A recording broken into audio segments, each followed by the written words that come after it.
Majina naitwa Daunia Mikaya, mkuu wa wilaya ya Kigamboni.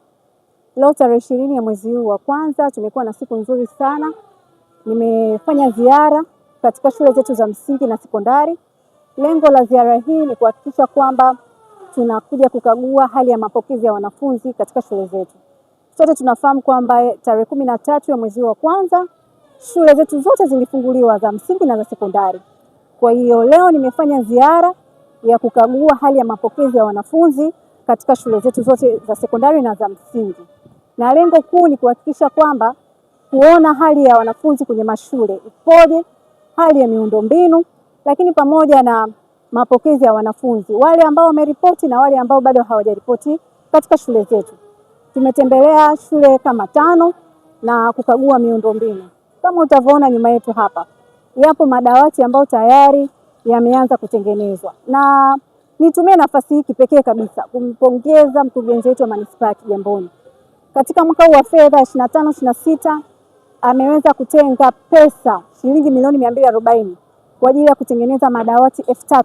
Kwa hiyo kiufupi tu niseme kwamba kwa wilaya ya Kigamboni mapokezi ya wanafunzi wa kidato cha kwanza mpaka sasa kwa upande wa miundombinu hatuna changamoto. Hatuna changamoto kwa sababu tayari madawati yameshaanza kutengenezwa, madawati 3000, na mpaka sasa napoongea madawati 1000 tayari yamekamilika. Ni wito wangu kwa wazazi kuhakikisha kwamba pamoja na kazi kubwa iliyofanywa na serikali kuhakikisha kwamba wanafunzi wanaripoti mashuleni, kuhakikisha mazingira bora, lakini pia hakuna ada ambayo inatolewa kwa wazazi. Sasa ni jambo la kushangaza kuona kwamba hawa wanafunzi wako wapi mpaka sasa hivi. Kwa hivyo nitoe wito wangu na maelekezo kwa wazazi wote ambao watasikia wito huu, wanafunzi waripoti shuleni kwa wakati ili tuweze kwenda sawa na silabasi za wenzetu. Ukiangalia wanafunzi wengi wamekuwa na desturi ya kuripoti shuleni kipindi cha deadline. Kwa mfano, tarehe 31 mwezi wa 3 ni mwisho wa kuripoti kwa wanafunzi. Lakini utashangaa mpaka sasa wapo ambao bado hawajaripoti. Sasa unajiuliza wanafunzi hao wako wapi? Kwa hivyo niendelee kutoa wito wangu kwamba wazazi wote tuna wajibu wa kuhakikisha kwamba wanafunzi wanaripoti mashuleni kwa wakati, na mimi mkuu wa wilaya pamoja na timu yangu tutafuatilia na kujua kila mmoja yuko wapi kuanzia sasa, ili wanafunzi hao waripoti mashuleni, wasome kwa wakati, waendane sawa na wenzao, wasiachwe nyuma. Lengo, tunataka elimu bora, tunataka wanafunzi wetu wafaulu na waendane sawa na wenzao ili tuweze kupata matokeo mazuri. Lakini mwisho kabisa niwapongeze walimu kwa kazi kubwa wanayoifanya.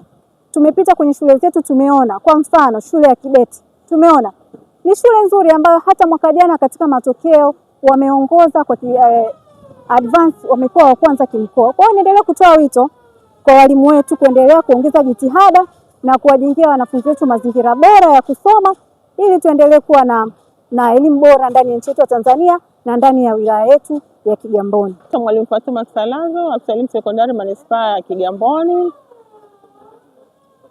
Ningependa kuzungumzia kwa ufupi yale ripoti ya kidato cha kwanza. Kwanza, wanafunzi waliochaguliwa kujiunga kwetu ni 5795 na mpaka kufikia siku ya leo tarehe 20 wamesha ripoti wanafunzi 3516 ambao ni sawa na 62%. Hadi sasa bado wanafunzi 2030 ndio ambao hawajaripoti, na wenyewe tunatarajia mpaka ifikapo Ijumaa watakuwa wameripoti kwa wingi. Lakini kama unavyoona tumefika hapa, hii ni shule ya sekondari ya Mjumbe, lakini pia hii ni karakana ambayo tunaendelea kuitumia katika kuboresha miundombinu ya kupokelea kidato cha kwanza. Hapa tunatengeneza jumla ya madawati 3000 kwa ajili ya mapokezi ya kidato cha kwanza na kazi inaendelea. Na katika mkataba wetu mpaka ifikapo siku ya Ijumaa tutakuwa tumeshakamilisha madawati 1000 ambao tunasema ndo viti na meza. Kwa manispaa ya Kigamboni tunamshukuru Mwenyezi Mungu, hali ya miundombinu kwa kweli inatosheleza. Kwa upande wa madarasa sisi tumekuwa na madarasa hadi zaidi, kwamba yale ambayo yalikuwa yanahitajika 109 lakini tulikuwa na madarasa mengi zaidi. Kwa hiyo hatukuwa na tatizo la madarasa, ila kwa upande wa viti na meza tulikuwa tuna changamoto hiyo, na ndipo pale ambapo manispaa yetu ilipoamua kutumia fedha za mapato ya ndani kuweza kuboresha miundombinu kwa ajili ya mapokezi hayo. Kwa hiyo bado tunamshukuru sana Mheshimiwa Mkuu wa Wilaya Kigamboni pamoja na mkurugenzi wetu wa manispaa ya Kigamboni kwa ushirikiano wao kwa pamoja, kwa kuona kwamba kuna kila hali ya kuweza kuboresha miundombinu kwa ajili ya mapokezi ya kidato cha kwanza kwa mwaka 2026.